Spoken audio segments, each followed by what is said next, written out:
যদি পারো ভালোবাসা দিও, ব্যথা দিও না। গল্পটি আপনাদের কাছে কতটুকু ভালো লাগবে জানি না। আমি সত্যি সত্যি গল্পটি শোনার পর কয়েকদিন যাবৎ নিজে নিজে খুব গভীরভাবে চিন্তা করি।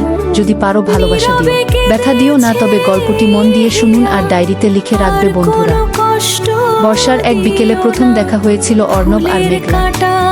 আকাশ জুড়ে কালো মেঘ, হালকা বৃষ্টি আর বাস স্ট্যান্ডে মানুষের ভিড়। অর্ণব ছাতা নিয়ে দাঁড়িয়েছিল। হঠাৎ তার চোখ পড়ে এক মেয়ের দিকে। মেয়েটি বৃষ্টিতে ভিজে এক কোণে দাঁড়িয়েছিল। অর্ণব এগিয়ে গিয়ে বলল, আপনি চাইলে ছাতার নিচে আসতে পারেন গু। মেয়েটি একটু হেসে বলল, ধন্যবাদ গু।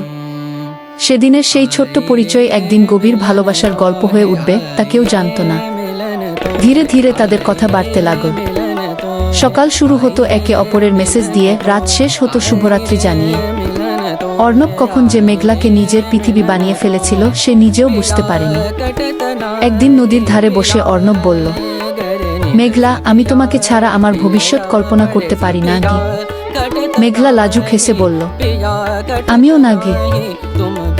সেই দিন দুজনেই প্রতিজ্ঞা করেছিল, জীবনে যত ঝড় আসুক তারা একে অপরের হাত কখনো ছাড়বে না।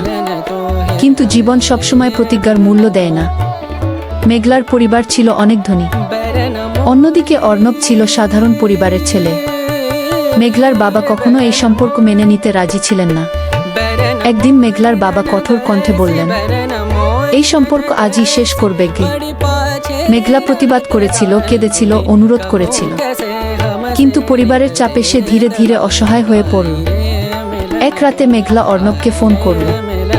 কাপা কণ্ঠে বলল, অর্ণব, হয়তো আমাদের গল্পটা এখানে শেষ গো। অর্ণব স্তব্ধ হয়ে গেল। তুমি কি আমাকে ভালোবাসো না? মেঘলা কাঁদতে কাঁদতে বলল, ভালোবাসি বলেই তোমাকে ছেড়ে যাচ্ছি। আমি চাই না আমার জন্য তোমার জীবন নষ্ট হোক। ফোনের ওপাশে নীরবতা। সেদিন দুজনেই অনেক কেঁদেছিল, কিন্তু ভাগ্যের কাছে তারা হার মেনেছিল। এরপর কেটে গেল 5 বছর। অর্ণব নিজের জীবন নিয়ে ব্যস্ত হয়ে পড়ল। চাকরি পেল, সংসারের দায়িত্ব নিয়ে। তবুও মেঘলার স্মৃতি তাকে কখনো ছেড়ে যায়নি। একদিন হঠাৎ শহরের একটি বইমেলায় তার সঙ্গে আবার দেখা। মেঘলা আগের মতোই সুন্দর, তবে চোখে সেই পুরনো হাসি নেই। দুজনেই কিছুক্ষণ চুপ করে দাঁড়িয়ে রইল। অর্ণব বলল, কেমন আছো? মেঘলা মৃদু হেসে বলল, ভালো আছি। তুমি? ভালো। কিন্তু দুজনেই জানত এই ভালো কথাটা পুরো সত্য নয়। কিছুক্ষণ পর মেঘলা বলল, জানো, আমি এখনো তোমার দেওয়া সেই ছোট্ট ডায়েরিটা রেখে দিয়েছি। অর্ণবের বুকটা হঠাৎ কেঁপে উঠল। তুমি সুখে আছো তো? মেঘলা একটু আকাশের দিকে তাকিয়ে বলল, সুখ আর ভালোবাসা সবসময় এক জিনিস নয় গু। কথাটা শুনে অর্ণবের চোখ ভিজে উঠল।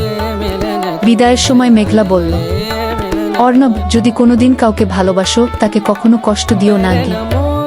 অর্ণব জিজ্ঞেস করল, আর তুমি? মেঘলা মৃদু হেসে উত্তর দিল, আমি তো আজও তোমাকেই ভালোবাসি। এরপর সে ভিড়ের মাঝে হারিয়ে গেল। অর্ণব অনেকক্ষণ দাঁড়িয়ে রইল। তার মনে হচ্ছিল কিছু ভালোবাসা কখনো শেষ হয় না। তারা শুধু গল্প হয়ে যায়, স্মৃতি হয়ে যায়, বুকের ভেতর নীরব ব্যথা হয়ে বেঁচে থাকে। সেদিন বাড়ি ফিরে ডায়েরির প্রথম পাতায় অর্ণব লিখল, যদি পারো ভালোবাসা দিও, কিন্তু ব্যথা দিও না। কারণ ভাঙা হৃদয়ের শব্দ কেউ শুনতে পায় না, অথচ সেই শব্দে একজন মানুষের জীবন বদলে দেয়। সমাপ্ত।